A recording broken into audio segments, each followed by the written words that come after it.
Kidnap కేసులో వల్లభనేని వంశీని కృష్ణలంక పోలీసులు ప్రశ్నిస్తున్నారు. ఆధారాలు చూపించి వల్లభనేని వంశీని ప్రశ్నిస్తున్నారు. కాగా రాజకీయ కుట్రలో భాగంగానే తన భర్తను అరెస్ట్ చేశారని పంకజశ్రీ ఆరోపించారు. విచారణ తర్వాత విజయవాడ ప్రభుత్వాసుపత్రికి తీసుకువెళ్లనున్నారు. అక్కడ వైద్య పరీక్షలు పూర్తయిన తర్వాత కోర్టులో హాజరుపరచనున్నారు. ఈ క్రమంలో వల్లభనేని వంశీ రిమాండ్ రిపోర్టులో ఎటువంటి అంశాలను ప్రస్తావిస్తారన్న ఉత్కంఠ నెలకొంది. ఇప్పుడు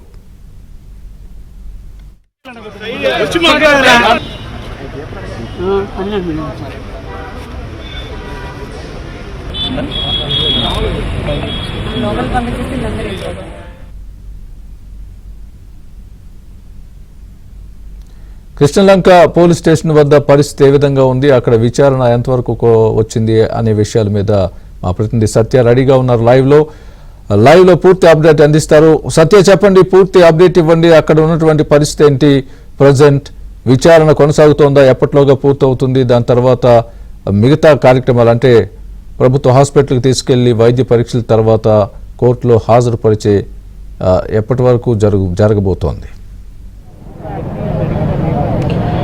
స్వామి, ఏదైతే మాజీ ఎమ్మెల్యే వల్లభనేని వంశీ కేసు వ్యవహారంలో కిడ్నాప్ చేసే ఎవరైతే టీడీపీ ఆఫీసు ధ్వంసం కేసులో ప్రధాన పిటిషనర్గా ఉన్నాడో ఆయన్ను కిడ్నాప్ చేసినట్లుగా పోలీసులు అభియోగాలు మోపి వివిధ సెక్షన్ల కింద తీసుకుంటే కనుక 140/1, 308, 351/3, రెడ్ విత్ 3/5 కేసులు నమోదు చేయడం జరిగింది. వీటిలో నాన్ బెయిలబుల్ కేసులు ఉన్నాయి.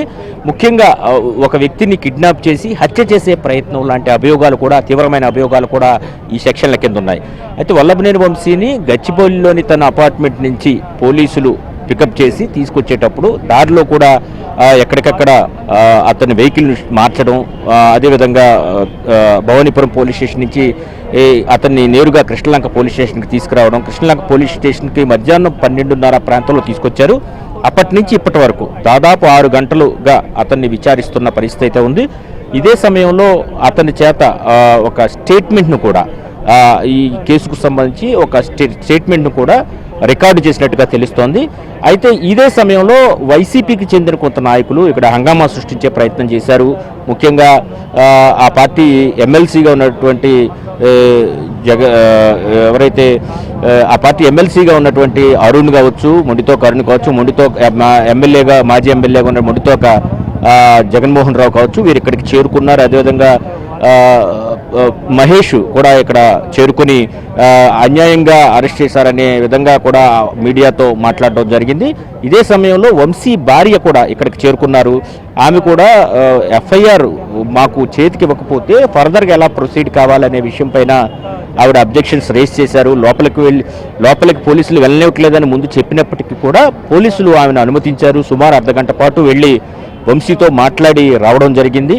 తమకు ఎఫ్ఐఆర్ కాపీ ఇస్తే ఫర్దర్గా తాము ప్రొసీడ్ అవ్వడానికి అవకాశం ఉంటుందని ఆమె కూడా మాట్లాడడం జరిగింది. ఇదే సమయంలో మరోవైపు వైసీపీకి చెందిన నాయకులు అంబటి రాంబాబు మరికొంతమంది డీజీపీ కార్యాలయానికి వెళ్లారు. డీజీపీ కార్యాలయంలో ఈ అరెస్టుకు సంబంధించి వాళ్ళు ఫిర్యాదు చేసిన పరిస్థితి అయితే ఉంది.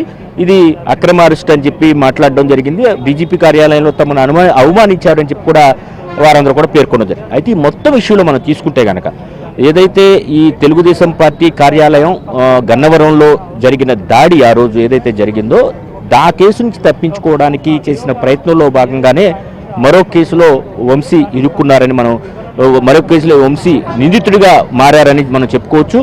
ముఖ్యంగా 5గురిని ఈ కేసులో ముద్దాయిలుగా చూపించినట్టుగా మనకు తెలుస్తోంది. వివిధ సెక్షన్లు కూడా పోలీసులు పకడ్బందీగా పెట్టడం జరిగింది. ఇదే సమయంలో ఎవరైతే ఆ రోజు పిటిషనర్ ఉన్నారో టీడీపీ కార్యాలయానికి సంబంధించిన కంప్యూటర్ ఆపరేటర్ సత్యవర్ధన్, అతను అప్పట్లోనే SC/ST అట్రాసిటీ కేసు పెట్టడం జరిగింది. తరువాత అతన్ని మాయం చేసి బెదిరించి ప్రలోభ పెట్టి చివరికి కోర్టుకు తీసుకొచ్చి తాను పిటిషన్ వెనక్కి తీసుకునే విధంగా చేశారంటే ఏ స్థాయిలో ప్రలోభాలకు వంశీ గురి చేశారు, లేదా ఏ స్థాయిలో వంశీ బెదిరించారనేది అర్థమైంది. దీంతో పోలీసులు ఈ ఇష్యూని సీరియస్గా తీసుకుని ఈ కిడ్నాప్ కేసు అతనికి సంబంధించిన వాళ్ళు ఫిర్యాదు చేయడంతో కిడ్నాప్ కేసుగా నమోదు చేసుకుని అతన్ని ఈరోజు అరెస్ట్ చేసి ఇక్కడికి తీసుకురావడం జరిగింది. తరువాత గవర్నమెంట్ హాస్పిటల్కి తీసుకెళ్తారు మరో గంటన్నరలో. తరువాత అక్కడి నుంచి న్యాయమూర్తి ముందు ఇంటి వద్దే ప్రొడ్యూస్ చేసే అవకాశాలు ఉన్నాయి. రిమాండ్ కోరే అవకాశాలు ఎక్కువగా ఉన్నాయి.